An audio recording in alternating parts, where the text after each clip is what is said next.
بسم اللہ الرحمن الرحیم۔ السلام علیکم ورحمۃ اللہ۔ 6 کلاس ہم باب دوم کا سبق نمبر 5 پڑھ رہے ہیں، حج اور اس کی اہمیت، جس میں ہم نے حج کا جو تعارف تھا وہ لیکچر نمبر 1 میں پڑھا، اور اس کی اہمیت و فضیلت اور اس کے کچھ فوائد ہم نے لیکچر نمبر 2 میں پڑھے ہیں۔ اب ہمارا لیکچر نمبر 3 ہے، پیج نمبر ہمارے پاس 26 ہے۔ اب ہم نے یہاں سے اپنے فوائد کا آغاز کرنا ہے، اور یہ اس چیپٹر کا لیکچر نمبر 3 ہے۔ حج ہر رنگ و نسل کے مسلمانوں کو ایک ہی وقت میں ایک ہی مرکز پر لاکھوں کی تعداد میں جمع کرتا ہے۔ ہم حج کے فوائد پڑھ رہے ہیں۔ یہ بھی اس کا ایک بہت بڑا فائدہ ہے کہ حج میں ہر رنگ و نسل، یعنی کہ ہر ملک سے آنے والا، ہر رنگ و نسل سے تعلق رکھنے والے جو مسلمان ہیں ایک ہی مرکز پر جمع ہوتے ہیں، اور اجتماعی عبادت کے ذریعے گناہوں کی معافی مانگتے ہیں اور روحانی طور پر پاکیزگی حاصل کرتے ہیں۔ مسلمان حج کی بدولت اپنی دینی اتحاد و اتفاق کا نمونہ پوری دنیا کے سامنے پیش کرتے ہیں، یعنی کہ جو مسلمان لوگ نہیں ہیں ان کو یہ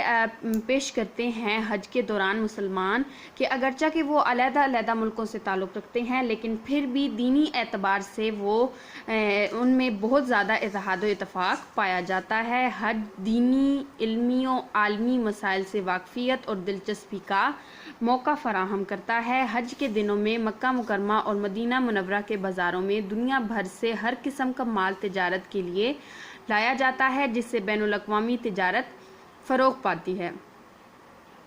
یعنی کہ جو جس ملک سے آتا ہے وہاں سے اپنے ساتھ کچھ چیزیں لاتا ہے تجارت کے لیے، جس سے بین الاقوامی جو تجارت ہے وہ بھی فروغ پاتی ہے۔ دنیا بھر کے عازمین حج جب ایک جیسے لباس میں ایک جیسی صدائیں بلند کرتے ہیں تو ایک جیسے مناسک حج ادا کر رہے ہوتے ہیں، تو حج ان کے اندر برابری اور مساوات کا خاص احساس پیدا کرتی ہے، اور ہر اعلیٰ و ادنیٰ، ہر رنگ و نسل کا فرق مٹا دیتی ہے۔ اللہ تعالیٰ کے حکم کی تعمیل میں حاجی اپنا گھر بار چھوڑ کر حج کے واسطے مشقت بھرا سفر اختیار کرتے ہیں۔ اس طرح حج ان کو دنیا کے عیش و آرام چھوڑ کر مالک حقیقی کی سچی راہ اختیار کرنے کی تربیت بھی دیتا ہے۔ حجاج منا کے مقام پر جو سنت ابراہیمی کے مطابق قربانی کرتے ہیں، تو اس طرح حج ان کو ذاتی مال و دولت اللہ تعالیٰ کی راہ میں خرچ کرنے کی تربیت بھی دیتا ہے۔ اب ہم نے پڑھا کہ جب وہ لوگ جو حج کرنے کے لیے آتے ہیں، عازمین حج ایک جیسے لباس پہن کر صدائیں بلند کرتے ہیں، تو ان کے درمیان جو برابری ہے اس کا احساس پیدا ہوتا ہے، رنگ و نسل کا جو فرق ہوتا ہے وہ ختم ہو جاتا ہے۔ جب حاجی اپنا گھر بار چھوڑ کر اللہ تعالیٰ کے لیے اتنی دور تک آتا ہے، اللہ تعالیٰ کی عبادت کرنے کے لیے، تو وہ مالک حقیقی کی راہ کو اختیار کرنے کا جو ہے وہ موقع پاتا ہے اور اللہ تعالیٰ کی بارگاہ میں پیش ہوتا ہے۔ اسی طرح جب جو حاجی ہوتے ہیں وہ منا کے مقام پر سنت ابراہیمی کے مطابق، یعنی کہ جو حضرت ابراہیم علیہ السلام کی سنت ہے اس کے مطابق قربانی کرتے ہیں، تو ان کا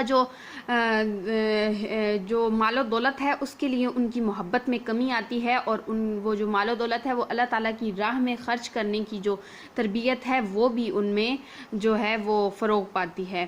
منا میں مسلسل 3 دن رمی کے ذریعے شیطانوں کے مقامات پر کنکر برسائے جاتے ہیں اور شیطان سے نفرت کا اظہار کیا جاتا ہے۔ حج اس تربیت سے حاجیوں کو انسان کے کھلے دشمن شیطان سے بچاؤ کا مؤثر سبق دیتا ہے،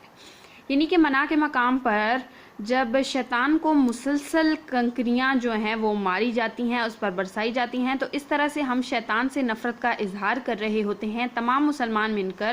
مل کر شیطان سے نفرت کا اظہار کرتے ہیں، تو اس طرح ہم سے شیطان میں نفرت کا جو احساس ہے وہ مزید پیدا ہوتا ہے، اور اس سے بچنے کا جو سبق ہے وہ بھی ہم حج سے حاصل کرتے ہیں۔ اس طرح سے ہم نے یہ پڑھ لیے حج کے فوائد۔